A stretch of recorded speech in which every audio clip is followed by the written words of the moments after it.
আসসালামু আলাইকুম। আমরা আজকে কথা বলবো গলার ব্যথা নিয়ে বা গলা ব্যথা থেকে ক্যান্সার হতে পারে কিনা? এই প্রশ্ন আমাকে অনেকেই করেছেন। এই সম্পর্কে আমরা একটু কথা বলছি। গলা ব্যথার আসলে অনেক কারণ আছে। সাধারণত আমাদের গলায় ফেরিনজাইটিস নামক এক ধরনের রোগ বা ফেরিন্স আমাদের গলার যে পিছনের অংশ, সেই ফেরিন্স প্রদাহ হয়ে গলা ব্যথাটা সাধারণত হয়। তাছাড়া টনসিলে ইনফেকশন হয়ে টনসিলাইটিস হয়েও গলা ব্যথা হতে পারে। সব গলা ব্যথা কি ক্যান্সার বা গলা ব্যথা হলেই কি ভয়ের কোনো কারণ কি?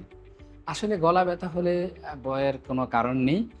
গলা ব্যথা হলে আমরা গলায় সাধারণত লবণ পানি গড়গড়া করতে বলি। তারপরে আমরা যদি না কমে সেক্ষেত্রে ডাক্তারের পরামর্শ নিতে বলি। এক্ষেত্রে আমাদের নির্ণয় করতে হয় এটা কি টনসিলের ব্যথা নাকি গলার পিছনের যে গলার নালি আছে সেটা প্রদাহ হয়ে হচ্ছে সেটা দেখা। যদি টনসিলাইটিস এবং ফেরিনজাইটিস হয় সেক্ষেত্রে ভয়ের কোনো কারণ নাই। এবার আসা যাক ক্যান্সার। গলা ব্যথার কারণে যদি দীর্ঘদিনের গলা ব্যথা না ভালো হয় সেক্ষেত্রে আমরা গলায় বিভিন্ন পরীক্ষা এন্ডোস্কোপি করার মাধ্যমে আমরা ক্যান্সার আছে কিনা সেটা নির্ণয় করি।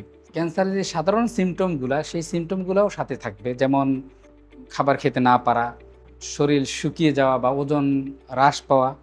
সাধারণত গলায় ক্যান্সার হলে গলার যে আশেপাশে ছোটোখাটো গোটা যেটা দেখা যায় গ্ল্যান্ড ফুলা বলি আমরা, lymph node, secondary metastatic lymph node এখানে গলায় চলে আসে।